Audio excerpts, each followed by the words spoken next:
I think we have enough to get started here. 1, 2, 3, 4, 5, 6. Great. All right, and I'll go ahead and do a roll call. So Greg Walsh, I'm here. great. Danny Steyer, Present. Lyda Scoggin, I'm here. Marcia Roby, Here. Shelby Leone, Here. and Kayla Dentz. I'm here. Great, thanks. And if I can get a motion to approve today's agenda, please. I so I- move. Marcia? And Lyda will second. Great, thank you. Marcia Roby, motion, Lyda second, and all in favor? Aye. Aye. Aye. Any opposed? None. Okay, and then may I please have a motion to approve the April 6th, 2026 meeting minutes? Also move Shelby. Thank you, Shelby. Any second, please? I'll second it. Greg Walsh, got it. All in favor? Aye. Aye. Any opposed? Okay, none. So we'll go right into today's agenda and start with public input. Yes, Kes Porter. So I have to leave at 3:30 for the museum meeting. Sherry's going to stay if we're not finished talking about the canopy project proposal, but just wanted to comment that being that we have part of the spot downtown, that I'm supportive of the idea of the spot transitioning to use the greenhouse as an actual greenhouse, since we now have other places downtown to be able to gather, with the Legion Hall being there, and the museum should have its place open, its community room open in a few months. So it seems like a good transition for the spot. Great. And I'd like to add that it seems like a logical evolution for the property and the existing buildings there, and a good community resource for food and trees and plants and continuation of the Dixie Fire Canopy project. Thank you. Thank you. All right, thank you, This- Sharon Kest. This is Kira King. I'm on Zoom, just on verbal. Yeah, So I'm here sure. with if anybody have any questions regarding any of that on my standpoint, I'm here for those. Okay, we will be we'll be discussing that grant request here in just a few moments. And so yeah, I'm sure there will be some questions. All right, thank you, Kira, Kest, and Sharon. Okay, we'll move right into the treasurer's report. Danny, do you have anything that you'd like to brief other than what we Yeah. heard last month? Any significant changes? Well, I'll just say we recorded $1,729 as interest income. And you can look for totals later. And we turned the money around. It had come back for the disaster reporter. And it was basically a redistribute out of instead of the Almoner Fund, it goes to themselves directly. So that was really just a bookkeeping type of a thing.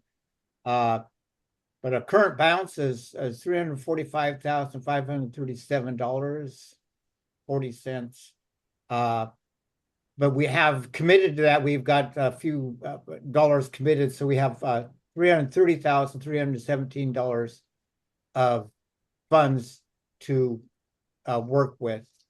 We probably could have a little bit more than that because we have some funds holding there, like $400, and we're holding for communications technician support and such.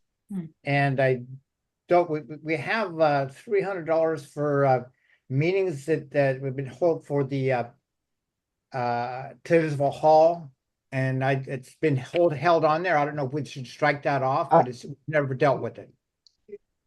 You said that is it money that was paid out that was never, like, was it a check that was cut to the Taylorsville Hall? We haven't done anything there since I've been.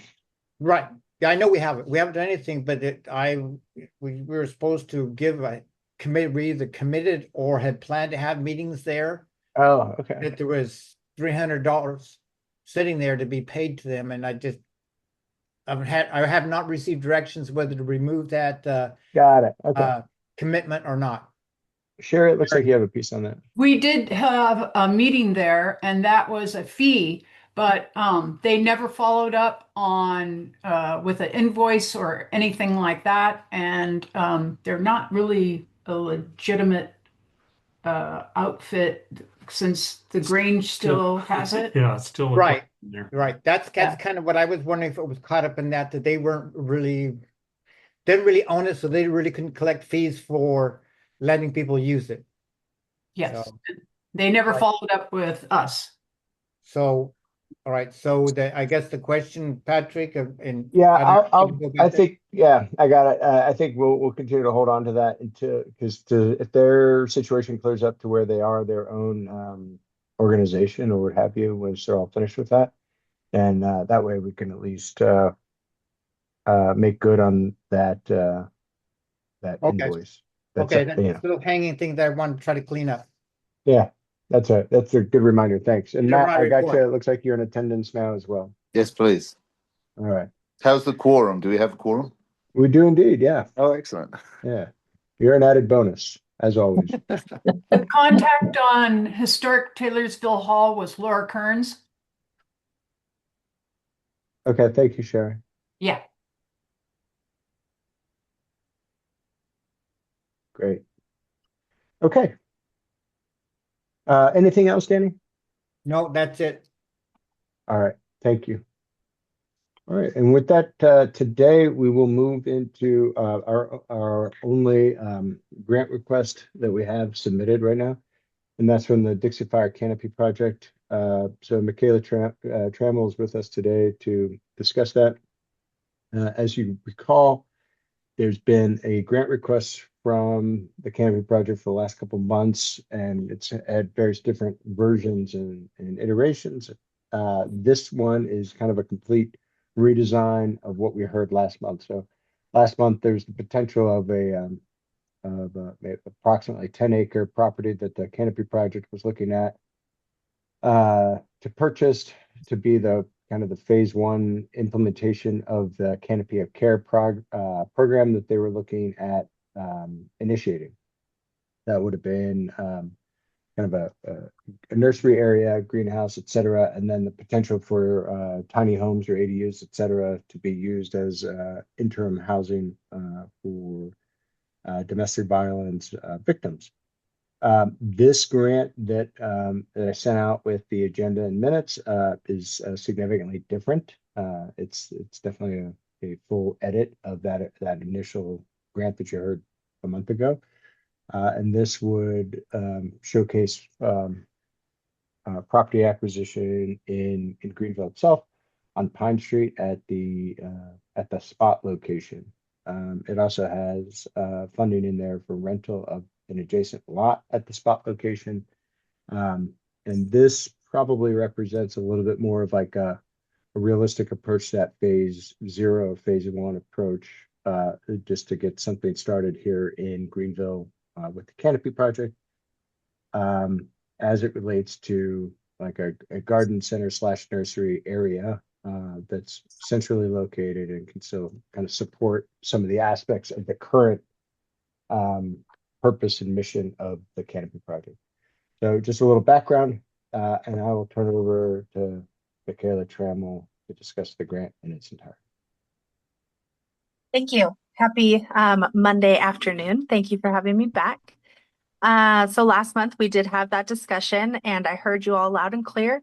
So that day I started getting to thinking about what would that look like? How can we change it to be a more appropriate fit for the community itself and our growth and everything? So the Dixie Fire didn't just destroy homes, it stripped our community of the things that made it livable: shade, green space, and connection. Families rebuilding in Greenville still don't have the local access to basic plant resources, and the central spaces are few to bring people together. What we're proposing is simple but high impact. We want to update an existing an existing site, the spot, by purchasing the greenhouse portion and leasing the surrounding space to create the nonprofit nursery and community garden. The infrastructure is already there. We can move immediately, planting, distributing trees, and creating a visible green space within months, not years. The project on the low end will serve 75 to 150 households annually with the free trees and plants. It will support local workforce through contracted labor and create a space that brings life back to the downtown Greenville area. It also supports the broader recovery ecosystem, helping other businesses at the spot thrive and contribute to the way station rebuild. We're not asking you to fund an idea. We're asking you to help us scale something that's already working into a permanent community-centered resource. This is about putting the green back in Greenville, literally and visibly. Thank you for having me back. I know there's going to be a lot of questions on this, and we've done our research. I do want to say that we have discussed planning and permits with the county planning department, Tracy Ferguson. Everything fits within the scope for that location. It is zoned a C3, so commercial, centered commercial, and we can do everything, the greenhouse, the community garden, things like that. It already has the restrooms on site, so we wouldn't need to have the environmental agency come out and do a septic plan with us, the hazardous waste, things like that. This is one of the few projects that you can actually see something happen within months. We could get going almost immediately on this. Like you see, we do have Kara and Kest and Sherry here to answer any questions that you may have. And I am anxious to hear what you guys all have to say to me about this project.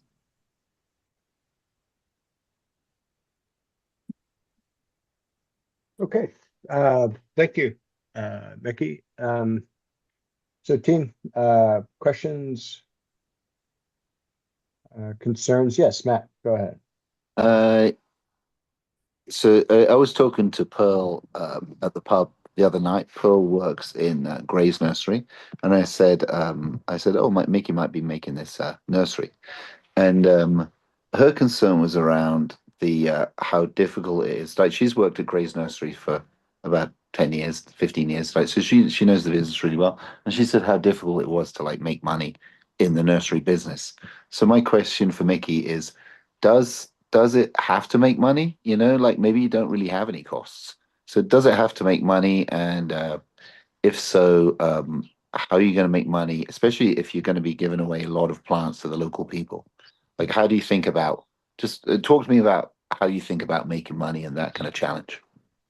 Yes, so we would keep our model the same nonprofit model that we have been operating with, which still opens us up for any kind of grant funding. And then the assets of owning property opens us up to additional funding, whether it's through USDA loans, small business center loans, things like that.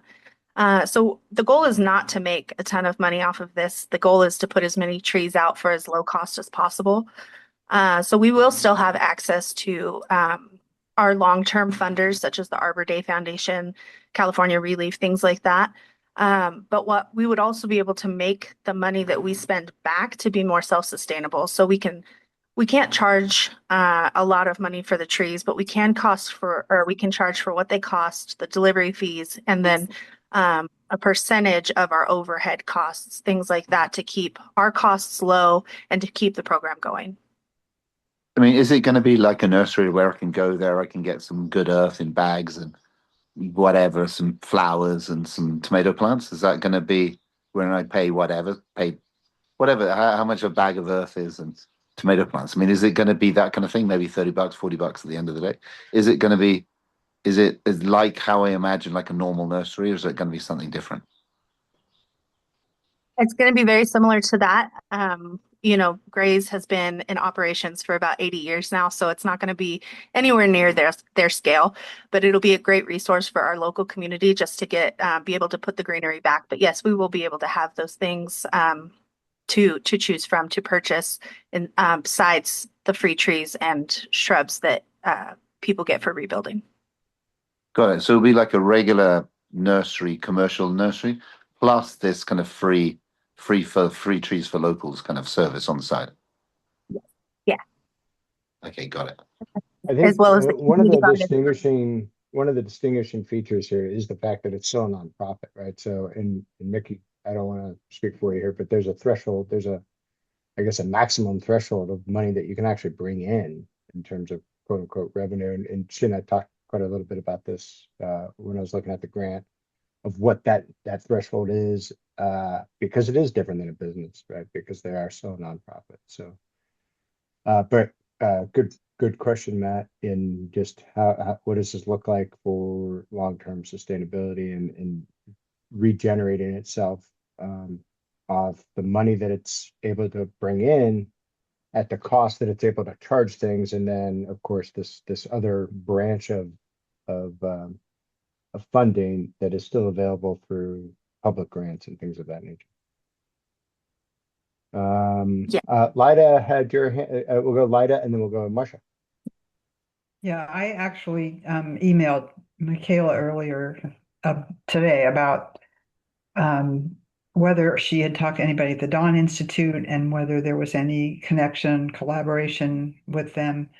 And she did respond that she, in fact, hadn't been able to get in touch with anybody at the Dawn Institute. So my question is, how can she get in touch with somebody at the Dawn?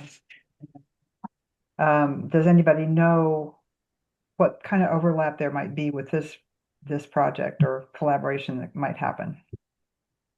Yeah, I know exactly. And Nikki, I will put Ali Flagler's email address in the chat right now. So you can contact her. And let's see, I got it right here. It's actually the Dawn Director, one word, at gmail.com. But yeah, that would be, I think, between the Dawn Institute and of course La Sierra Food Project / Rugged Roots Farm. There's probably some partnership opportunities there.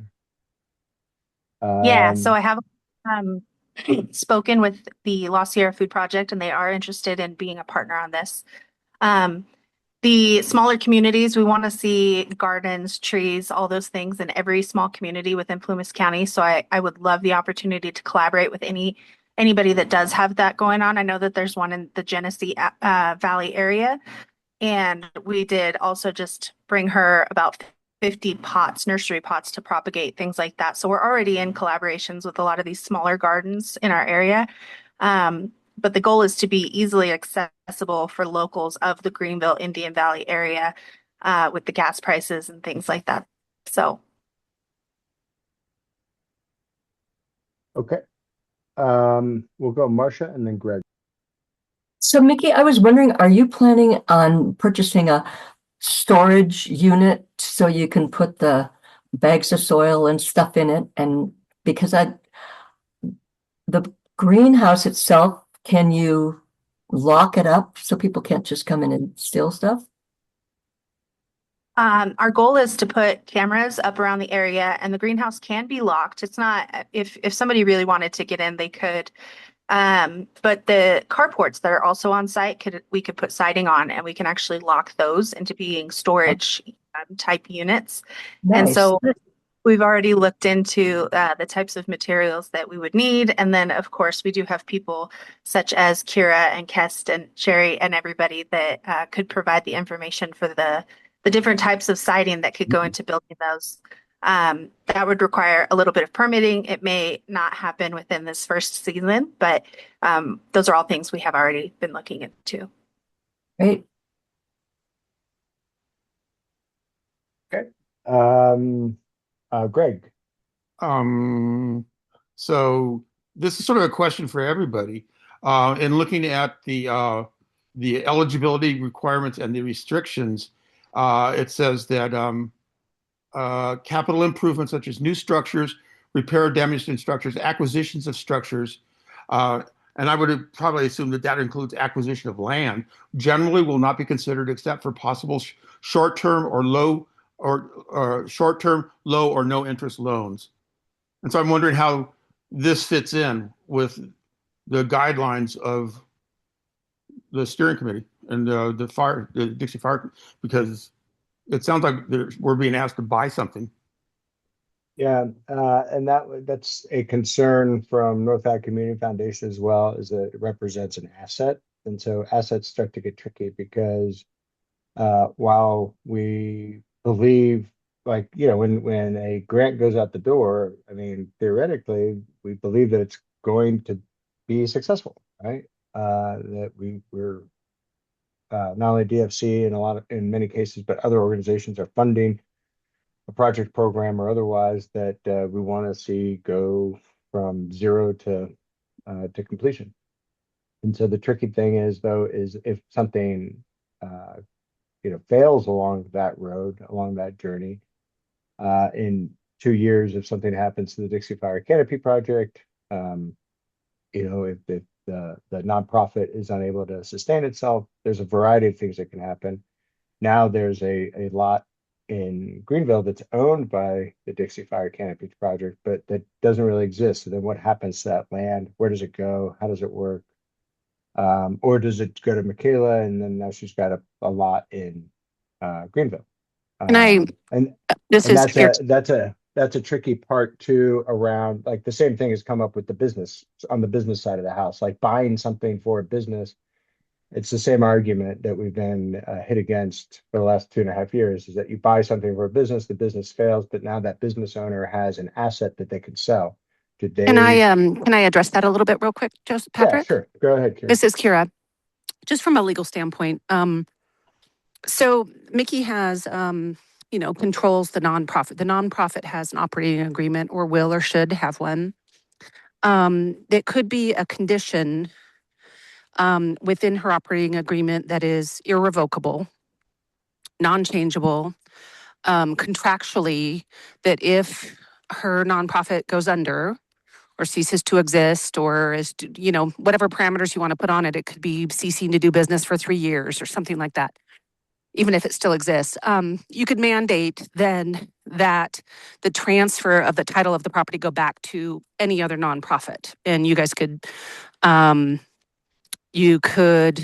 allocate to who that is. If it's the North Valley Foundation, Almanor Foundation, whatever it is, because I think Dixie Fire Collaborative won't be there, but ideally you could just go back to the Dixie, give it back to you guys. But you guys could, in your grant, mandate proof that irrevocability in contract for her nonprofit is set up ahead of time, so that it doesn't just, for example, go into La La Land or go to Mickey. It goes into something productive for the community. And it could, the legal words around that could even be any nonprofit. You'd want somebody to have an oversight of what that looks like if you didn't say an actual nonprofit, but you'd want to say something like any nonprofit that is supporting development in the valley, or whatever those words could be. So we do have a little bit of precedent, and there is an example for this that we've done in the last couple of years, and that was with the GMC truck that was given to the CSD.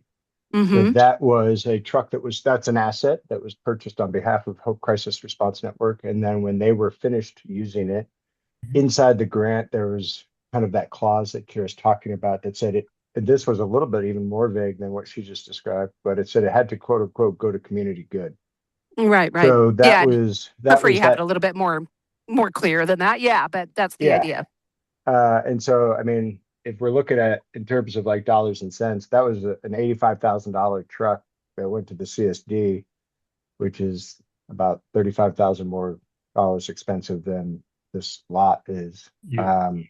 So anyway, that it sort of has been done before, and that's what I was talking about with North Valley Community Foundation. I think that it's comparable. Yeah, to Gray's point, I think that's very valid, because you want to make sure this asset goes on for use in the community, and that, her nonprofit is constrained by that contractual language. Yeah. So with that question did get asked a little bit earlier on this about last week, and I would love for that to be in there. I'm not looking to obtain any kind of property or anything myself. If that could be put in there, that maybe it goes to an organization such as the Rotary, or if an organization does not want to acquire that property, that after the sale, the money or any kind of profits goes into a One of nonprofit those, such yeah. as the Greenville Rotary, the Indian Valley Chamber of Commerce, things like that, that are looking to support the community. I am more than happy to have a clause in there that does say that. That's really great we are additional hoping- language, Mickey, because they might not want a piece of land. So that's a great addition to that language. Yeah, and it does happen.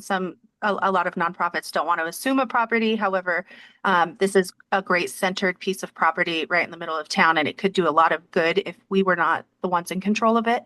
So we would want to see it go to another local organization that could maybe turn it into a different dream of theirs. And of course, like I said, I'm always rooting for our success. I hope our nonprofit goes long term. I hope we can eventually purchase property down the road, maybe a larger parcel that we're turning into a larger nursery, things like that. We do have quite a few offers of larger parcels for future goals and initiatives. But currently, the center of town is the perfect location. You know, Matt had said that it's going to be better if you're highway frontage or right there where you're always going to get a lot of views. And this is that property. And we can beautify it. We can update the signage, not only for the Dixie Fire Canopy project, but for the other existing businesses that are at that location, such as the thrift store, the Region Burger, all the other areas that are right there. We can update the signage for that and kind of just make it a more appealing location for long term. Is there a piece in the grant application that states there's a certain amount of money to put different signage up on the spot? I'll call it the jackpot sign because it used to be up on that. Yeah. Yeah, Yeah, there's $6,000 in the budget. Great. Yeah. Okay, Danny and then Sherry or Kest. You're muted, Danny. I'm very concerned, land is much different than a truck or a vehicle. Transferring that's a huge issue. There's still red flags still go up with me on that. Number two is, you're asking for $273,000 or million anyway. And so you still have 123,000 out there that's not committed. I don't know if you've gotten support to show. So I have a question on that. And just looking at, still have a question. How many of the residents who had their property destroyed, how many people have had gotten trees from you? What's that percentage? So, and how are you going to close that gap? And are you working towards contacting those people who have not gotten trees? Yes. So our total budget for this project, the ideal budget would be the $273,000, or I don't have it up in front of me. We've already had committed. We received a $25,000 donation from the Greenville First Lutheran Church just recently. We've been sitting on those funds, as well as the $5,000 grant from California Relief and another $13,700 from the Arbor Day Foundation for this year. So we're actually getting really close to with the $150,000 request here to meeting that annual budget, and that's with many grants still in the pipeline and pending status, and many more that have yet to be open to be able to apply for. And then trees, we have distributed over 1,800 trees. Some of the commercial properties received larger amounts of trees. A lot of the residential properties only received those 4 trees, 2 shrubs, but that's already over 500 residential addresses served within the burn scar, not just the Indian Valley communities burn scar. So we have approximately 200 people still signed up, and we will contact those people first before distributing trees to anybody else within the location. As well as having another giveaway in the October timeframe for the Arbor Day grant. Yeah, I still see, $70,000 is the gap still that you have to cover. So I don't think I'm not as comfortable. You're saying you're close to your running budget. I'm not that confident. And plus, the remainder of that amount would just be additional development costs. So maybe we don't put siding on one of the carport structures and we only do one instead of there's 4 of them on site.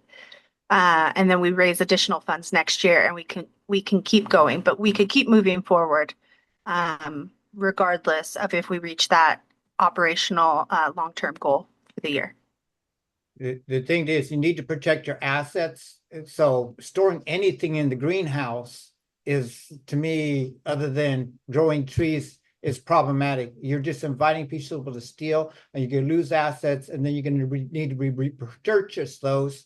So you need to have security as a true issue to protect the assets. So why should we pay for assets if assets going to get stolen? We do have it budgeted for the cameras on site, but this would be similar to any other nursery that keeps plants in a greenhouse. If people really wanted to go in and steal greenhouse plants, they're going to, but hopefully we have them on camera and we can turn that over to local authorities.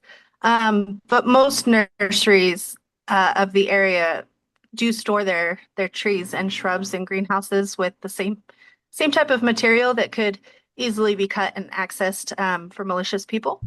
But we would take the necessary precautions to make sure that we are capturing anything like that, any foul play on camera. I was talking about, I thought it was to provide soil and some other things like Matt has suggested. I thought you were looking at providing other things besides just trees. So that's the thing, shovels or something, some of that to help people that might want to purchasing. That's what I'm speaking of. Those would go in the carports with the metal siding and locks on the doors. So that has to happen sooner rather than later. So that was something that I heard it wasn't going to happen necessarily right away.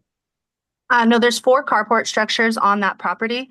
What I meant, and excuse me if I wasn't clear on this, is maybe we only get to one of those carport structures this year to protect those assets.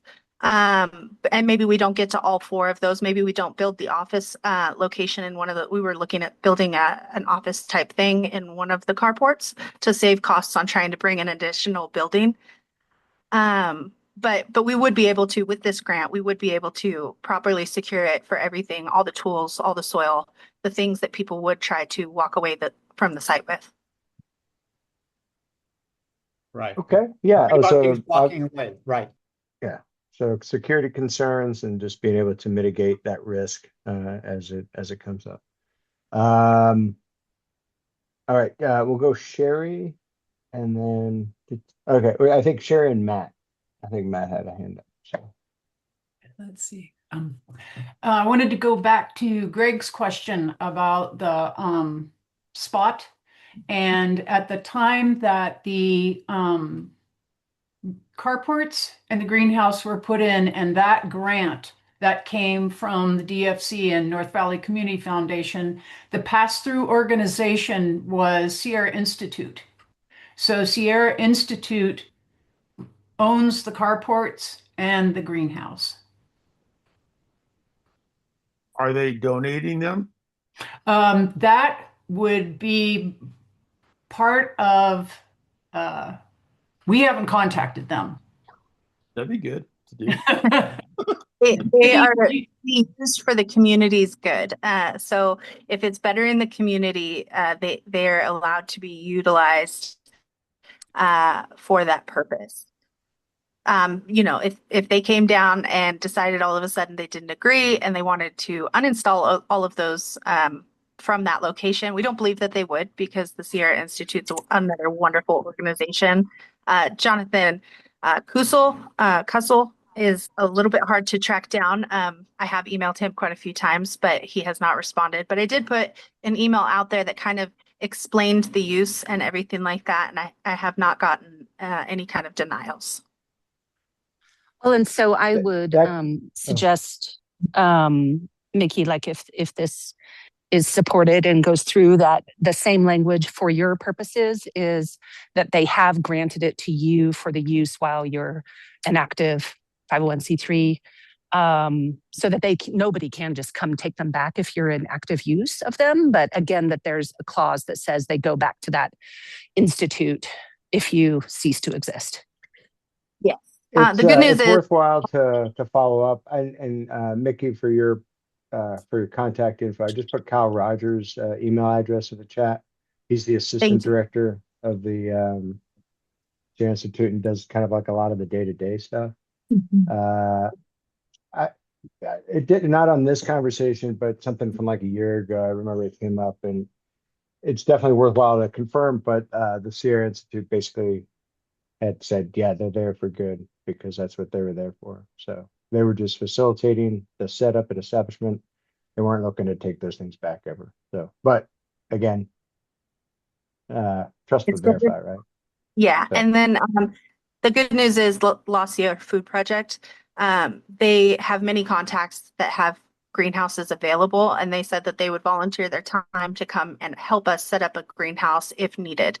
That was before we started to approach this lot, particularly before we had that idea of an established greenhouse on site already. But they have already offered to come and volunteer to help us find a greenhouse and set one up with their knowledge and expertise. okay, we'll go to Matt and then we'll go to Danny. Okay, I have a comment and a question.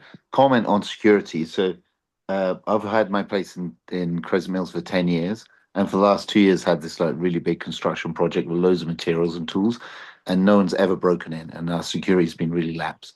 So I don't want to say that it's not a problem, but I've been very pleasantly surprised. Like that would not be the case with the building site in many of the cities down in the bay. Anyway, so that's just a comment on that. My question is, like, I don't quite understand this still. Maybe Kira's got a comment on this. So imagine that it goes really well, and you've got the things going well, and you want to expand, and like in 5 years' time, you're like, okay, maybe the spot's not the ideal location for us. Maybe we want to expand. Imagine to the place next to Riley's or to the 10-acre place that you were looking at last month. Imagine that's a situation like that. And this place and the spot, you bought it for 50 grand, and maybe you can sell it for 100 grand, and then you would use that 100 grand to buy this other place. Like, imagine that scenario. Can you do that? Like, can you sell it, and buy something else? Like Well, what so the long happens and with that kind of situation like that? the long and short of it, contract law just says you can contract around anything. So Sure. if that's of concern to constrain and mandate, you do that contractually with Mickey and mandate that she has it be irrevocable in her operating agreement. So yeah, contractually you can kind of do anything you want. Is the long and short of it. When I spoke to the Center for Nonprofit Law, yeah, and we do want to expand, say 5 years, it's going well, and we have the budget to do so. At that point, because we would still be operational, we would be able to sell it, possibly donate the $50,000 that it took to acquire the property to another organization, but any remaining funds on top of that, use that to go towards another property for expansion. That's if everything is going well and we have the ability to expand to a location such as right next to Riley's Jerky with more acreage or things like that. But it is perfectly permissible to use any kind of funds from the sales of a property to go towards the purchase of another property for a nonprofit.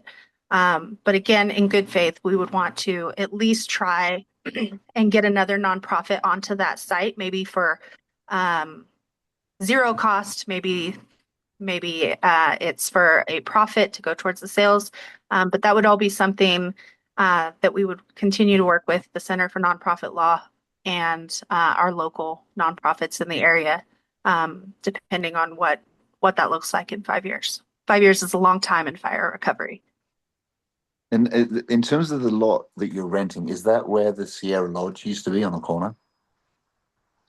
No, it's the corner that goes up to the My Do Basket information kiosk. So it's corner.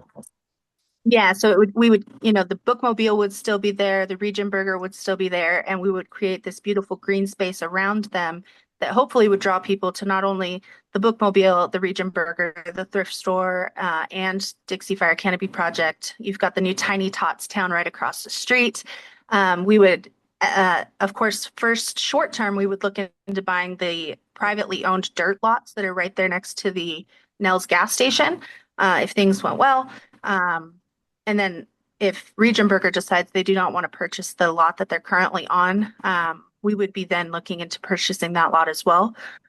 So we would try to expand within the area to maybe create like a wonderful little green space. And we're going to really try and make it a beautiful area that'll really draw the eyes of people passing through town. And how many square feet initially? How much land do you have? Or acreage or whatever? From the fence, I don't know the square footage off the top of my head, but the two lots in question would be from the fence right by the thrift store all the way to the point where the MyDo informational kiosk is. Minus the two dirt lots on the backside.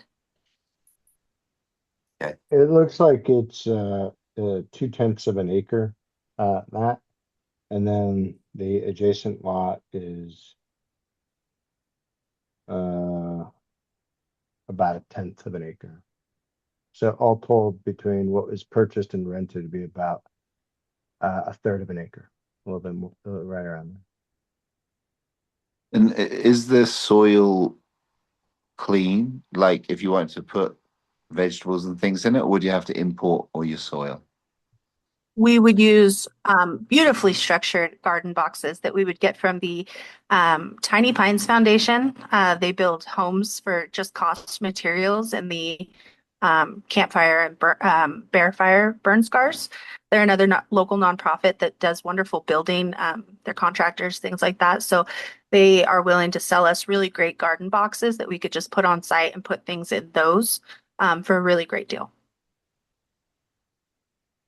And then the soil is imported. We have a connection with Scott Soil and Bonnie Plants to hopefully be able to fill those boxes with great quality soil. We also have a connection with Feather River Materials with all organic materials and hopefully be able to fill those with not only the soil, but the garden starts as well. But we would not own that parcel. We would just be leasing that. So we would not make any permanent upgrades to that lot right there. Yeah, but there's no concerns about toxins and stuff in the soil, right? No. I believe they've all been scraped down to the suggested amount and then backfilled. I believe Mr. Hovland was the one that did that himself. All right. So we'll go to Danny and then Lida. Yes, I'm struggling with pictures and understanding this. I would like to see a lot plan that shows what's existing on the lot, what is the acquisition, what exists, what doesn't exist, and what's going on with that. Because I have conflicting information in my mind I can't resolve.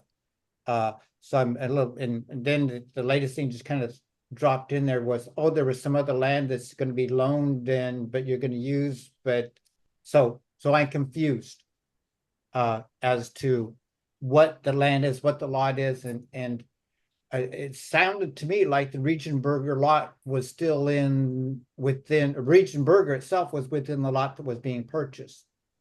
Yes. Because if you go all the way to the as we call the MyDo basket, that's within that. So it's unclear, and we need clarification. We need a lot plan. So the line, the property boundary line on those lots, there's 4 metal carport structures on the purchase lot with the greenhouse. That goes about where the power boxes are, all the way back to behind Region Burger. Region Burger and the Bookmobile and the MyDo basket, they're on the leased lot. Kest owns that. Kest and Sherry own that. So that's where the garden boxes would be, the community garden. We would create an adorable fence for deer to go around it, but people would have access to that 24/7 as needed. And then beyond that, where the weigh station and the greenhouse and those 4 carport structures, that would be the purchase lot. It also includes the restrooms and all the way to the fence between the thrift store and the weigh station, the weigh baby. We're just gonna pull this map up just so everybody can see it. But if you look right here, this right, you should be able to see my cursor on it. This is, it says 201 Tango, 201T, 203T, 205, 207. This is the lot that Mickey's talking about. And so that's 1, 2, 3, 4 carports, and then this area right here. And if I zoom out, you can kind of see it a little bit better. That's the greenhouse right beneath the 201T. And then if you move over this way and you see this 136, there's a carport there and there. This is Regensburger.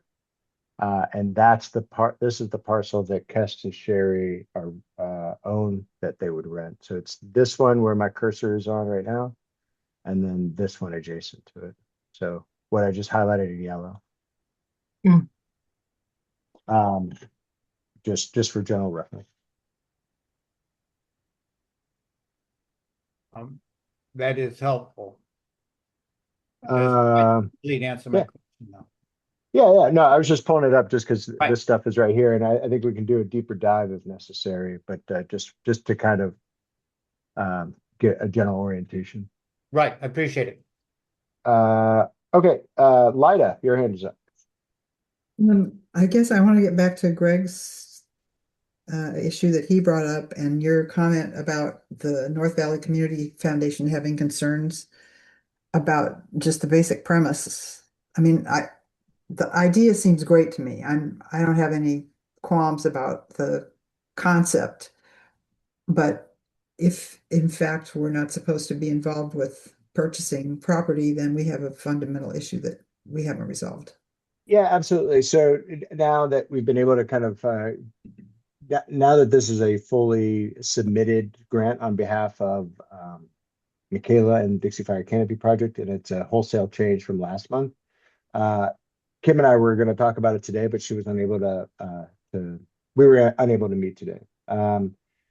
And when we talked last week, those were just some of the general concerns. But again, back to that's where having kind of like an ironclad grant agreement of what the next steps would be, because we are talking about an asset, which is a little bit different than things that have been funded in the past, and looking for general precedent from their side. So the difference that we have here from their perspective is it's not a no right up front. It's just we need to understand more about what this is and what it looks like to see if it's something that's feasible. The difference that we had with some of the business grants is that becomes tricky with regard to the IRS perspective of directly funding businesses and how that gets audited, et cetera.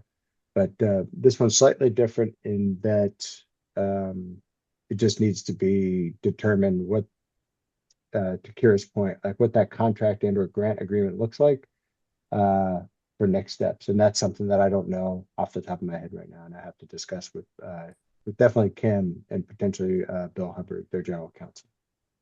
So I'm guessing what Kim would say would be, if this is a project that you are fundamentally behind in concept as a committee, then we would look at the other issues and make our recommendations or advice. I think that's a fair assumption, Lida, because with the last version of this grant, that was sort of the feeling. It was, we need to kind of see, we being North Valley Community Foundation, is just the way that it was described to me. They needed to understand what all the details were before there was like a true blessing of it, but that it was they're at least amenable to the idea based off of what the scope was that was presented in that last grant. So since this, in terms of that, there are similarities in that they both talked about land acquisition. And so that's, I would go back and just say, hey, we're still talking about a similar type of thing, albeit a smaller parcel of land, and it's for this express purpose. And then what would the regulations need to be with regard to the grant agreement and the legality of moving forward? And before I submitted last month's grant request, I did make sure to have a meeting one-on-one with Kim regarding property acquisition. And she did say that they have done it in the past. It's not something that they typically do, but it's not something that they're completely opposed to for a nonprofit and recovery work. So she did say that it was legally allowed. they just don't tend to vote towards those things as often as they would for any other grant requests, things like that. So I did make sure to double check with her before I even submitted that last grant request to I make sure understand that it was that something that it's, oh, sorry, go ahead. with. Didn't mean No, to go ahead. interrupt. My understanding is that it's a case by case basis type of thing. So, Matt, you have your hand up. So it seems that many of the benefits of owning, like the ability to invest in your own property and make a profit if you sell it and like whatever, do your next project and that kind of stuff, you're not going to have because it's like got these restrictions on sale and non-profit stuff and all these things. So, and also that it may make it really complicated with the North Valley Community Foundation and the rest of it. So an alternative could be a long-term lease. So imagine if instead of buying this piece of land that you did some kind of 10-year lease for very low rent or something like that, that could be an alternative, like that could be easier. Is that for Mickey? Is that something that you would consider? And Patrick, do you think that could make it easier? The reason we're looking to purchase this property is because we would love to see the funding itself go towards continuing to rebuild the way station. The sale of this property would significantly help that further along in their construction phase. So I do believe that's why the property is currently listed for sale. They're looking to kind of figure out where to get the next money to continue on in their construction projects. I don't believe that a long-term lease is suitable at this time for that size. I do believe they are looking to sell it, and I believe Kira could probably answer a little bit more to that. But that's why we are not considering a long-term lease, and we are considering the short-term lease with the corner lot there until the Region Burger decides. They have the final say whether or not they want to purchase that lot. But they are willing to still coexist with us on that lot regardless. So I'll just extrapolate on that a tiny bit and then I have to run. I'm sorry, you guys. I'm happy to answer any questions in the future. This is Kira again. Just on a personal note, I those were my personal funds that I bought that lot with. It isn't tied to the actual way station. So I'm not going to misrepresent that those actual dollars are going to go directly into the way station build. The way station was funded by purely funded by the lawsuit money. Sorry, I'm walking, I'm winded. But I wanted to put out there, Matt, and I appreciated the thought on that it certainly could be a possibility, Vicki. So if the only way to make this go would be a long-term lease, I would definitely consider that for the benefit of you being able to do it. I prefer you guys authorize the sale and do that because I'd like to move on to other things. But a long-term lease is on the table if that's where we had to go with it in order to make your vision a reality. And then on that, for a long-term lease, any kind of grant funding, funders would like to see at least a 20 to 30-year lease to do any kind of significant grants or loans on leased property for a nonprofit. They don't want to kind of 1 to 5 year leases just because the property owner could then decide to sell it once the upgrades get made to the property. And then, they just don't want to see funds going towards something that the owner is eventually going to sell for their own benefit. So I'm open to whatever, again, makes it work for you to have this come to fruition. And that's not to say that down the line, you couldn't get grants to actually then purchase it out from the lease. Again, hopefully, I hope you guys think about this as in an open, with an open mind. All of what we're doing is new and novel. So I know this might not be the norm for how the grant would work on the purchase. I hope that's where you go with it, but I will work with you if not on a long-term lease for whatever you need, Nikki. Thank you. You're wonderful. Thank you. I'm sorry I have to go, and anyone's welcome to shoot me questions. Do it as a group text so everybody gets the answer though, if you could. Yeah, no problem. Thank you guys. tuning in, Kira. Bye. Oh, Bye-bye, Kira, have a nice day. where's the meeting tonight? Riley's Jerky. Oh, right, okay, great, thank you. And Okay. the spring concert is tonight, so I will be there. Oh, darn. Yeah. Darn. Okay, well, election's coming up in June, so we need 4 new board members. Thanks, guys. All right, thank Bye. you, Kira. Okay, Danny, you have your hand up. Yeah, I'm still got the question on to support the organization and the Canopy project itself and viability, long-term viability, and still how is it really? I didn't get a satisfactory about addressing properties within the burn scarred, particularly in the Indian Valley, that have not been quote unquote serviced by the Canopy project with trees. And So we if have- that's done, what is the need for the Canopy project? And all right, I'll just say this just looks like another money grab. All right. So I did answer this one. We do have another 200 signups besides the 500 we've already serviced. Over 500, 1,800 trees distributed within the entire burn scar. Again, we do work within the entire burn scar, but we believe that centering this in the middle of Greenville would be a huge economic boost to the area because it would bring people from Canyon Dam, Seneca, all around to be able to get these trees and have access to these trees and shrubs, while also bringing attention to the downtown area where there are those few small businesses and new rebuilds.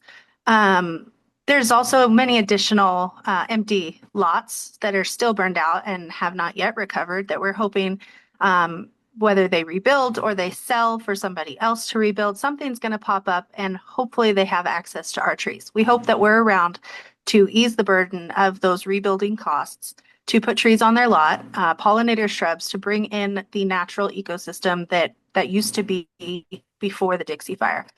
So there is still a need for the Dixie Fire Canopy project. I have multiple people calling me every day wondering when they can get signed up, when we're going to have trees again. I just had somebody earlier from Hot Springs Road. So there is such a huge significant need, and that's not even counting the people all around the burn scar in Warner Valley. There's people in Butterfly Valley, Rush Creek. There's so many communities. Sherry Lynn Schwartz just reached out about somebody in the Indian Falls area looking to put trees on their properties. We exist for a reason.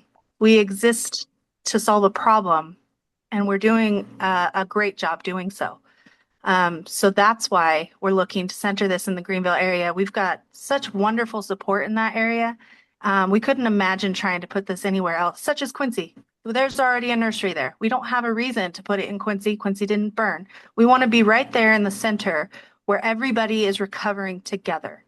We want them to have access to recovery needs right there together. My question is, it kind of comes back to, once again, is have you reached out to those who have not reached out to you? That's my question. That's really what the thing is. There are people out there. And how have you attempted to react? Have you gotten names? Have you gotten contact information? Have you gone out to them and said, we've got this, we plan to do this, rather than just putting a poster up, have them go to your website? Have you reached out to people? That's the question. Yes, any new houses that come, we're also word of mouth. Everybody's talking about it. If they receive trees, if they see trees, they hear about it, they get our contact information, they reach out immediately. We heard about this program. We're interested in signing up for your program. The ones that cannot come to us, we go directly to them. We go right to their doorstep. We go right to where they're staying. We call them, we email them, we Zoom with them, however they need. We are there to make sure that they have as easy access as possible to these trees and shrubs. We have served quite a few people already. It's been nothing but a wonderful response. They love their trees. They're so thrilled to get them. And then they pass it on to somebody, a neighbor that may be rebuilding. Then they reach out to us. If we see a new house go in, we are right there on their doorstep knocking. Hey, have you heard about our program? Have you seen our tree list?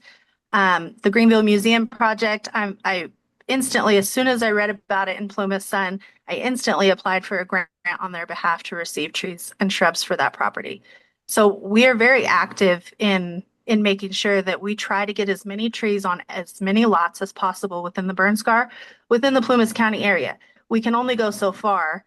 And there's other areas that have access to better resources. You know, the Susanville area has access to a wonderful nursery over there, or Walmart, things like that, Tractor Supply. They can get their trees for a much cheaper cost. So we're doing what we can in our small, tiny community. As houses pop up, we've got a new one out there on Hideaway Road, and they are eagerly waiting for our program to get going so that they can have access to their trees.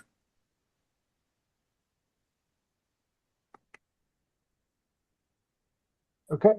Well, I think so. Plenty of information and questions that we've discussed over the last 45 minutes or so on this topic. And I know that I have to follow up a little bit with North Valley Community Foundation, and then there may be some additional questions. So I'm recommending that right now we table this topic for now based off of the need to get a few more details solidified, and then bring it back to you all for further consideration. Is everybody good with that right now? So that would be in Yes. June. We would talk about it June 1st. Yeah, I mean that would be the next regularly scheduled meeting. If something transpires sooner than that, then I will let you all know via email. And if there's an opportunity to meet before then, just to get this moving, then we could definitely do that. When I kind of talk about the next piece, maybe that occasion will arise. So I'll kind of get to that here in a second, Marcia. But is everybody good with that? At least no later than June 1st would be the next time that we discuss this. Okay. Yep. All All right. right, team. Thank you for that. And thank you, Mickey. You're more than welcome to hang out if you'd like. You've got to get to a T-ball game. All right. Enjoy. Thank you all for having me. Thank Yeah. you. Have a nice day. We'll Okay. be talking. Oh, I'll go ahead and get into the coordinator report here real quick. So North Valley Community Foundation meeting. Kim Dufour, David Little, who's their executive vice president, and Bill Hubbard. Yeah, Kim, David, and Bill. On May 20th, they're going to come up and just kind of snoop around. They'd like to just kind of see where things are. I think they came up here in 2022. At least Bill, and I know Bill's familiar with the area, and I think Kim was in 2022. So just to look at some progress, but really the big purpose behind their visit is to start to think about internally for them what to do with their $600,000. So they'd like to just kind of meet some people, talk to some people, and just get kind of a better sense of what's going on in the community. So at a minimum, I'm going to drive them around to the local area here, Lida. I don't know that we're going to have time to make it up to Warner Valley then when they come up. But at least Indian Falls, Canyon Dam, Greenville. And then I'm looking to have the meeting at the American Legion. I still haven't confirmed that. I've talked to John Hunter about it. I think I have to go to one of their meetings to appeal to the American Legion members themselves, which I'm not sure I can do yet because I think I'll be out of town when they have their next meeting. But anyway, that's my problem, not yours. And then thus far, what I've asked is I've emailed North Valley wanted to hear from community organizations like those that have programs, projects, and things of that nature, like on the nonprofit side. So they, especially those that they haven't funded before. Or that wasn't a stipulation, but they were just like, is there anybody else? But just to kind of be able to discuss a wide variety of topics, throw it out to the museum, the Chamber of Commerce, the Parks District, the American Legion. Marcia, maybe I sent it to you just because of the, no, I wanted to bring it up to you because of the Methodist Church.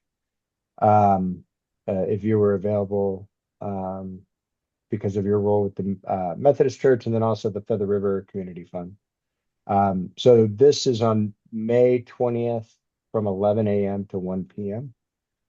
Sherry, I did invite Kest just so he could talk about Welcome Home Greenville.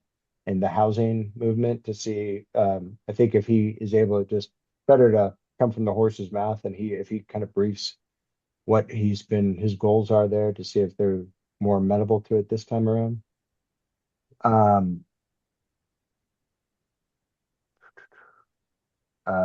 The Rotary Club, I invited them, or at least their representation, the thrift shop, representatives from Indian Falls.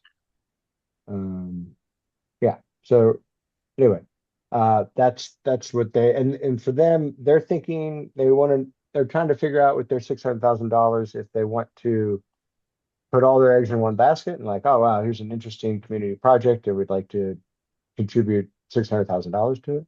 If they want to kind of break it up into 3 or 4 smaller pieces because they hear 3 or 4 different programs, or they may do like a marketing kick from their perspective, like their own, like with all their own stuff over the summer and say, hey, from June 1st to August 30th, we're doing, $25,000 micro grants for X, Y, and Z, and make it more thematic than maybe things have been. I did invite DA Hollister to come so that he could speak directly to how the money was received by the county and then the DFC and other groups. He is unable to make it. However, I'm going to use some of his documents in his presentation that he's given on this before. He also offered to come back at a later event and talk to it as well. So that will be on the 20th. But that's kind of what I'm meaning is like if there's something that transpires from there, if we talk about this Dixie Fire Canopy Project idea in person, it might be something that they just want to fund, right? If they feel like it's something important to them. Greg, you have your hand up. Yeah, for a while we were talking about upgrading the campground. I'm wondering if that's been kicked off the agenda or what. No, it has been kicked off, Greg. I can't find any. I don't know anybody that would do it. That's my problem. Is like I don't know of a local. I don't know who would maintain it. I've kind of hit some speed bumps, and I don't have any good ideas. But I've asked who did it in the past. Like the Rancheria at one time had a camp host. There were the herds used to be the camp hosts. Mm-hmm. But the issue with the upgrade for the Forest Service is like if the upgrade comes, that's great, but they're not going to put anybody to maintain it, right? And this includes like all the little things, like who changes light bulbs in the bathroom and who unclogs toilets when it's Right. all that stuff. So I'm at a loss for what that other partner would be. Like the Forest Service, they could be the champions because we'd have to go through them for the contracting and all the things. And I went that far through it, but then trying to find like a day-to-day maintenance component, especially during the season, has been very challenging.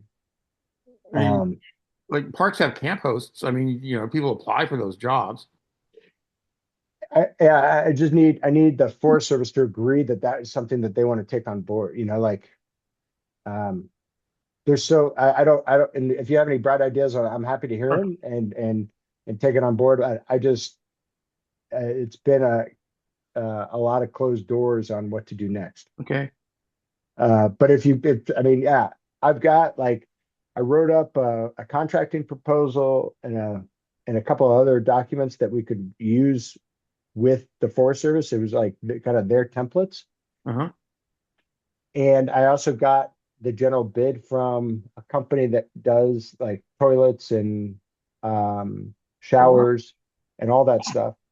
I went out there with the CSD to look at both the water lines, and then I got it confirmed from PG&E where the there are electrical lines that go to a panel for 5 RV spots. Mm-hmm. That they think are energized right now. And then from that panel, they'd have to put the pedestals in at the sites. And then there'd need to be paving done. And that would be a separate contract. That would be like a general contractor doing that. But then the long pole in the tent seems to be after the thing gets built, then who's responsible for everything? And that's do you have a number on, like, just out of curiosity, like with all the work that you did you get like a ballpark figure? anywhere between 175 and 225 on the low end. So that's not too bad. Yeah, it's definitely, I mean, it was definitely doable. Okay, so then is it something like Parks and Rec could take over for the staff? Absolutely. They could. It just, I don't know if they're in a position to do so right now. All right. They can That's park that's the thing is like the maturity of some of our organizations, like as they've sort of built back, like in their life cycle, like Mhm. are they ready to take on yet another large project? And like the CSD, like no harm, no foul, but they just kind of circling the wagons. They just want to focus on what they do. So they're not a logical entity to support this. Right. The Parks and Rec, they have their things that they're doing, but they're just in the process of kind of growing and developing. They're doing the gym stuff, the makerspace thing, the tiny tot town. Um, but it's definitely something that I'm happy to discuss with them in the future to see if that is like an initiative they want to take on to support and be a partner with the Forest Service. Would the Forest Service be open to that? I think so. They seem to be, they were kind of blasé about it all, actually. They're like, yeah, cool. If you guys can do this, great. If you can't, well, we'll keep doing what we're doing. It's like, all right, thanks, guys.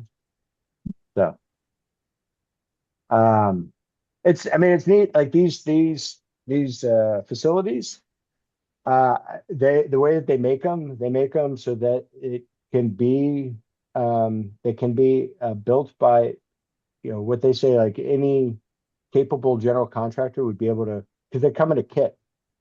They come parts and pieces off the back of a flatbed truck. Oh, wow. All the plumbing, electrical, everything that needs to go into it, and then they're sort of panelized. Um, and that would be for uh, running water showers and sinks and toilets. Yeah, ADA Um, compliant. Yep, ADA compliant, drinking fountain, all that stuff. And there's a couple different models that you can pick from to that kind of fit with your local aesthetic, you know. Mhm. So like you can go from very like cinder block institutional looking on the low end to a couple more added features on the roofs and uh, like exterior kind of aesthetic. The company is called Romtech, Mhm. and that's who I've been working with. And they gave me a lot of good materials to get started because it kind of behooves them so they can sell it, right? But it's kind of like, what's that next step? Got it. Park and Rec is sitting on $3.1 million. Yeah, I mean, that's a lot of cash, that's yeah, like 10 of these projects, or yeah, more, yeah. On that? like Yeah, 15. I just think they have kind of like a phased approach for how I mean, they're in their kind of infancy of really getting established, back established. Sure. But I mean, So it's a definite, I mean, it's a good project, definitely. I mean, it sounds yeah, Park and Recy, yeah, oh yeah, for sure, for sure. And then of course, but they're distracted because some like business owner in Crescent Mill wants to put pocket parks up all around his place, and he won't shut up about it. He keeps talking about he's got a store and some wild dream about a hotel. So Let's do it. that's E-bikes, distracting. e-bikes, That's e-bikes. just that's distracting him. No, I'm just kidding. But I mean, that's exactly right. I mean, like that's the type of stuff that like some of these public organizations that have a bunch of dough and can help assist on to implement these next phases of like what could be pretty good for the recovery. I mean, the Greenville campground, I mean, the attractive part of that, especially if it had a little bit more, it's good, it's fine right now. I mean, you can camp, you can stay the night, whatever. But like with its proximity to Canyon Dam and the boat launch and all that stuff, when Greg and I were walking around there with Leslie Edlund and Erica Bresnovich, the idea of having like some overnight boat storage, like boat parking, trailer and boat parking. So, you're at that point, you're 9 miles from the boat launch and then, have a decent place to stay for the night and then go back up. I mean, it offers a lot to pull people down from the lake to this area, to go to Evergreen, to go to Nels, to gas up, to do all those things. Um, so yeah, I'm happy to kickstart it again, Greg. It's been hard to figure out like where to go, you know. I mean, you did a lot more on it than I was unaware of. I mean, you really took it a long way. I've got everything in a folder. If yeah, I'm happy to get together and kind of go through it all, and then we can, kind of spitball some ideas about where to go Yeah. next. Yeah. Okay. So but I'll talk to NBCF about that, see if that's something. I put on here transition next steps, and this is all predicated off that, North Valley Community Foundation. If they find something that they think is beneficial, to where they want to contribute their money to, that's on them. I have talked to Kim, like if I get a job tomorrow, that I would continue just to stay connected with you all and still try to find time to host this meeting and then be a conduit to do some of the paperwork with Kim and just really be to notify you if and when there's a grant in the system would be the big thing. And then just to make sure that you had access to the grant material so you guys could read the grant and then have a meeting and determine how you wanted to go on it. The other thing that Kim recommended too is if the dollar amounts get down to tens of thousands of dollars and other people want to come off the steering committee, that at least if we get down to no less than five, as like funded, and then no less than five people, just so that you have enough to get a quorum, but then you also have enough to deliberate on these things. And then having one or two of you identified as the fund advisor, which just means that you have a login to the grant amounts, kind of like when Danny looks at the treasury statements, just to keep that going. If the 330,000 plus or minus that we have, if that gets if something gets funded over the next month or two, and then you're down to like, let's say $100,000, and then it's kind of like, well, what do we do now? That's an option as well. So just something to think about as we continue to meet. I put on here down payment on Thursday, the Gina Chamberlain. If you recall, about a year ago, you all funded about $25,000, not about, I mean, exactly $25,000 to an organization called RCAC, Rural Communities Assistance Corporation. And this was a grant that Clint Cobley and Roger Diefendorf, who was at the time, Roger was the executive director of the Plumas County Community Development Commission, which manages our low-income and Section 8 housing in Plumas County. They had applied for a grant to investigate like the feasibility and implementation of the down payment assistance program here in Plumas County. So Gina Chamberlain was the person from RCAC who was commissioned to do all that for that $25,000. And there is a Zoom on Thursday at 9 a.m. Where Gina will be basically reporting out on what she figured out and kind of how this program can work here in Plumas County, and then what the next steps are to implement it, to get it going, from both on the side of Plumas County, like the county government taking that and running with it, and then like if the PCCDC is a contributing element to that. The PCCDC, they have dissolved their nonprofit entity that was sort of a standalone, like set aside to that. So that was the Plumas County Development Corporation, I think. And the current executive director who took over for Roger and the board really determined like there's not a really good purpose for them to keep that going. So they have dissolved that. Just FYI. But if you have any interest in attending that, let me know and I'll send you the Zoom invite for 9 a.m. on Thursday.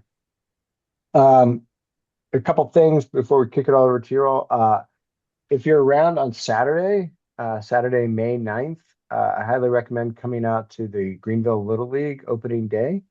That'll be at Greenville Park, which is at the end of Hot Springs Road. That is also a project that you all contributed $100,000 toward. So that was a partnership between the Indian Valley Parks and Rec District, the CSD, Greenville Little League, us, North Valley Community Foundation. So the project has been immense and it's been really great. A lot of great work has been done over there. since really getting started in earnest in December with 4.5 acres of sod laid. And then new barbecues, new sprinkler system, new fencing, new scoreboards, which unfortunately they're not going to make opening day. They'll go up next week. A new concession, like new internal guts to the concession stand to support that stuff. There are new bleachers. There will be new bleachers for the basketball court set up here soon. Yeah, so a lot of great work. Greenville Rotary has worked has volunteered a tremendous amount of time on that project. At least in the last 2 months, weekly work from 4 or 5 people, not every day, but almost every day, every week, So a lot of work. Myself, I've been over there quite a bit helping out. So come on out on Saturday. The Little League is the opening day is always a good time. And the other thing that you'll see there is it's pretty exciting because you'll see, 150 kids getting ready to play baseball plus their families. So it's one of to kind of kick off the spring here as a spring event. You're going to see 300 plus people in one spot in Greenville, which is Haven't seen that for pretty a long good. time. Yeah, which is pretty significant, right? So anyway, it's a good time. There's an opening ceremony, and I believe members of the Rotary will be throwing out the first pitch.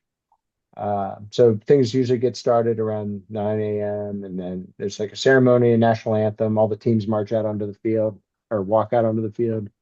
And then the T-ballers, they get started, they play a little bit, and then I'll have my farm team, the team that I'm coaching.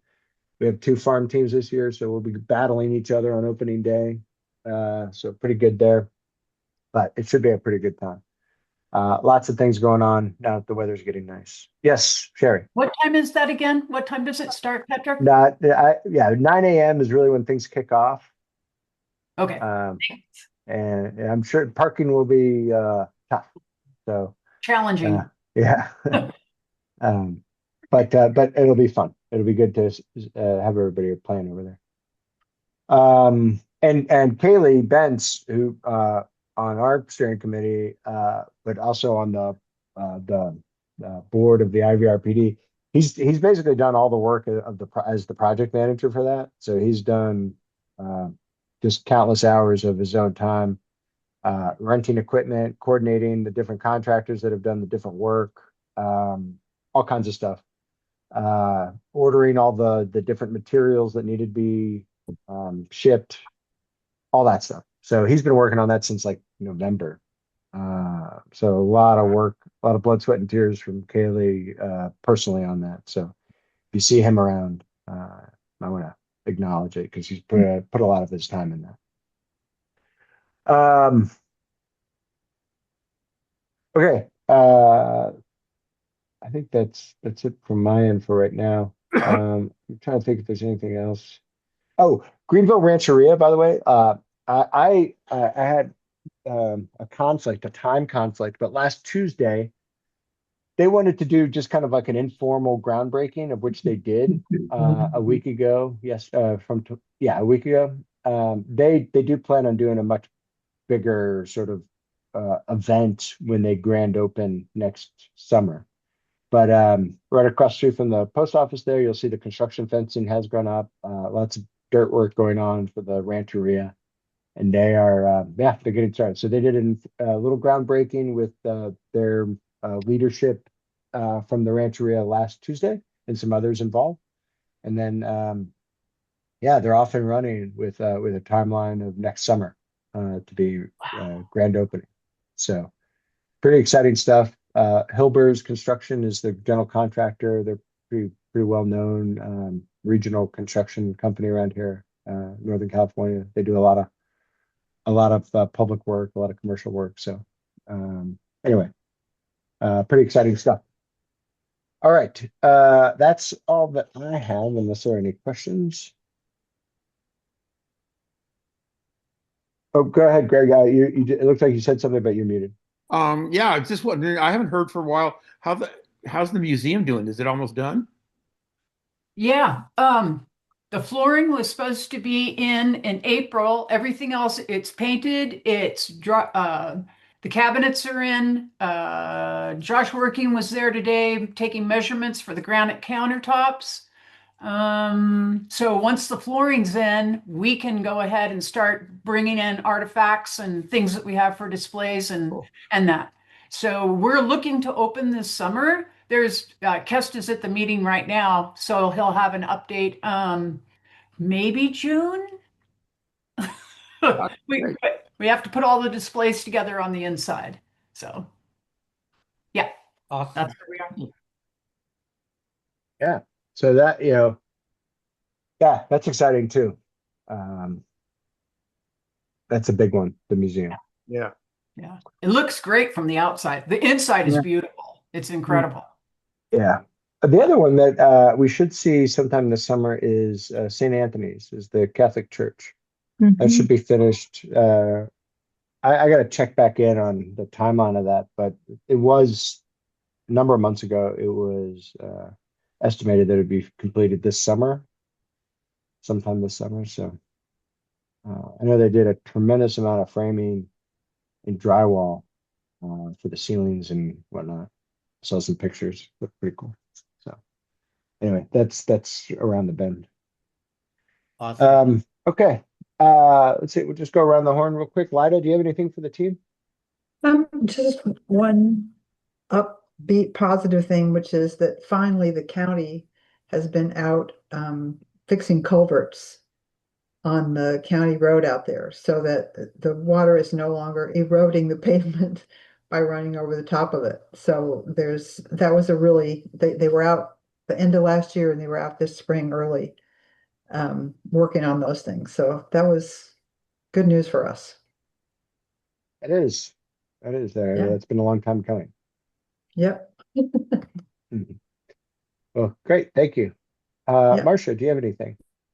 Yeah, the spring concert is tonight in the cafeteria, 6 o'clock, and it'll be the 5th and 6th grade band and the 7th through 10th grade band. They're sounding really good. Gerald Lunda's going to play a solo on his violin, and I'm going to accompany him, and then Henry Chavez from Chester, because the Chester kids come down, and then our kids go up for their concert so they can have all the instruments that they need.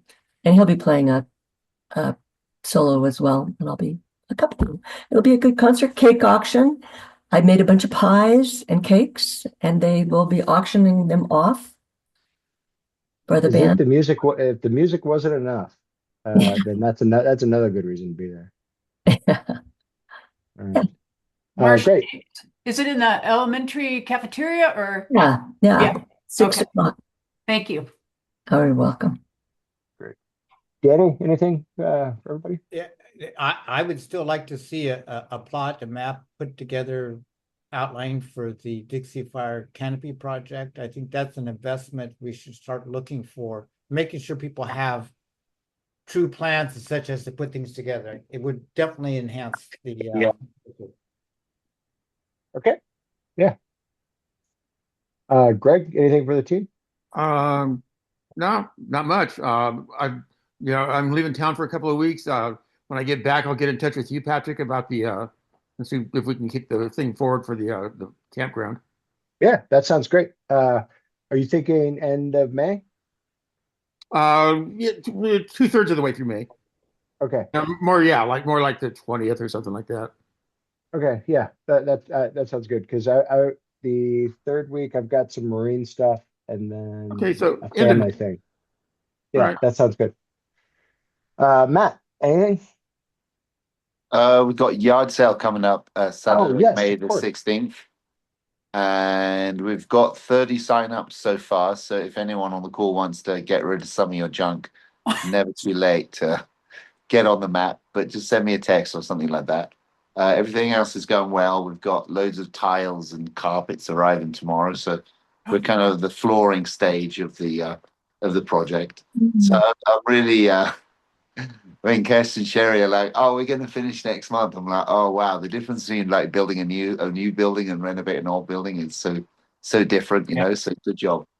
Anyway, but we're looking. It's every day we make a little bit of progress. So it's a really fun project. So keep hammering away. Right. It And Marcia, thank you for sponsoring the ramp. Marcia's nonprofit sponsored the paid for the construction of some handicapped wheelchair Oh, it's great. walkways. Yeah, looks great. Campus, it looks really good. Thank you, Marcia. You're welcome. And yeah, I was gonna say if when you're driving through Crescent Mills, you should stop and bother Matt for a tour because it's Oh yeah, please do. it's pretty neat. Pretty neat. Shelby, anything for the team? Yeah, I was present for the celebration last Tuesday for the Rancheria, and Oh, great. Yeah, how'd it go? yeah, it was good. There were some council members that were present, and after the fire, there was a lot of questions of whether the Rancheria was gonna rebuild any of the infrastructure that was lost, medical and dental, and mental health services. And that process obviously took a number of years. But yeah, just initially after the fire, there was a lot of uncertainty of whether the Rancheria was going to rebuild, and so the council, they just wanted to communicate that they understood how important that resource and those resources are for the community, and it was something that they just wanted to figure out, no matter how long it took. And so they just understood the significance to the greater community. Because like we've said before, it serves the local tribal members, the local native population, but 80% of the folks that go to the Rancheria for medical and dental are non-native. So it serves the greater community. And so they're obviously very they care about the community, they care about the town, and so they're super excited too. The Rancheria right now employs 20 to 25 people, and so once the facility's completed, they're going to hire up to 35 to 40, maybe 45 more people. So it'll be significant as far as employment for the town and the greater community. So we're all excited, and we've been really appreciative of all the community support in different ways too. So I know it'll be a very significant thing for our town. Yeah, Shelby, you took the words right out of my mouth with those statistics that you just shared. I try to share that as often as I can with people to talk about the importance of not only the services that are being provided, like medical, dental, healthcare, and now a pharmacy, but just the impact that the Rancheria in terms of an employer will have on our community. And that's the thing that's like, it's like where we can influence on the, with the Rancheria being able to potentially, if there's 50 employees there, Monday through Friday, 9 to 5, that's 50 people that want to go out and get a cup of coffee, that want to go to grab a sandwich at Evergreen, that want to go down the street to a business that we don't even know exists yet because it hasn't started because they didn't have any consumers. But now having that, and that's one entity. And then, if we can influence the county to establish the branch library again and a county building. And what I've recommended is that like that county building is not just a town hall meeting space, but it also provides county office space so that now you have county workers, and if they can employ 10 to 15 to 20, now we're talking, 60 to 70 people in downtown Greenville every day. That's a lot, with what we're talking. And then that helps entice a would-be business owner to set up a pizza place or a burger place or whatever it is, or a gift shop or whatever. So yeah, absolutely. And we always say, just culturally as Maidu people, it's like this is where we're from, we're never going to go anywhere. This is our home. And so, and the Rancheria is the same thing. It's like this will be a stable thing that will always be here, those jobs will be here. So we're just super excited about that. So yeah, thank you. Thank you to, like the Rancheria, of course, didn't need the money that the collaborative was going to put in helping to support it, but they're of course very grateful for the gesture, and the consideration. That's I'm the team at that time felt for all the things that were just mentioned of like the importance of it, and that, if the Rancheria was going to be having a difficult time, if it was going to be a decision, like a risk decision of, gosh, if we build back, we're going to be underwater or not, having those additional funds would have made all the difference. So it's great. Absolutely. All right. Well, thank you, Shelby. All right. Well, I think that's really it at this time. Oh, Sherry, yes.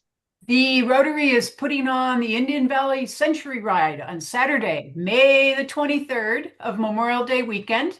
The culinary program at the high school is providing grab and go breakfast, lunch at Genesee Store, and then dinner back in the culinary arts room. We have 5 rest stops. We have a 25-miler, a 40-miler, a 60-miler route, and 100 when going all the way up to Antelope Break and around and back. And 2 weeks ago, we had about 110 riders, which means they forecast we would have 200 riders plus. Last year, we only had 134, so we're feeling pretty good about that. All right. Awesome. That's outstanding. Yeah, I remember that. And if I recall, in the last, because it seems like in the culture, the writing culture, folks like to wait a week or two out to kind of get a better read on what the weather looks like before they commit. Exactly. And then that's where like registration goes up in the last 10 days or so, because people are like, all right, cool, it's going to be 75 degrees and sunny, like I'm in, or not if it's going to be rain. So yeah, and the other interesting fact is that 75% of the people signed up did not write it last year. Oh, So cool. wow, we've got all these new writers coming to the Valley. it's So awesome. yeah, we're pretty excited about that. So thanks for letting me share that. Good. Yeah, absolutely. So okay, Little League opening day on the 9th, this Saturday. Following Saturday, you got the Valleywide yard sale. This is Matt's 3rd year running that, and he's done a great job the last couple of years. So hitting it Amen. out of the park. And then, of course, you've got the Century Ride coming up on the 23rd. So wow, lots going on through the month of May. I'd like to poke Matt real quick. Matt, you missed it. I thought you would have fishing licenses. So I was going to stop in and have a sandwich and get a fishing license, but there was no We've got nobody bait. there. We Did you got get him in? we got bait, but good idea. We should get the license as well. Okay, I know. Yeah, the lady said you were going to have licenses, but I didn't see them, so I had to go have lunch somewhere else. Darn it! Unfortunate. All right, we get some licenses. Good idea. All right. All right. Well, and with that, we have a motion to adjourn today's meeting. Almost. Danny, and second. I'll second it. Great. Like it. Ida, all in favor? Aye. All right. And none opposed, I presume. All right. Patrick, All right. we're glad we still have you. Well, yeah, no, thanks. I in my other spare time, I'm still job hunting and job seeking, and got a couple bites, but nothing confirmed just yet. So Okay. maybe in the next month. Okay. So, all right. Well, thank you all very much, and have a nice evening. Thank you. Great to see everybody. Bye. Thank you. Take care, everyone. Bye-bye. Bye, Pat.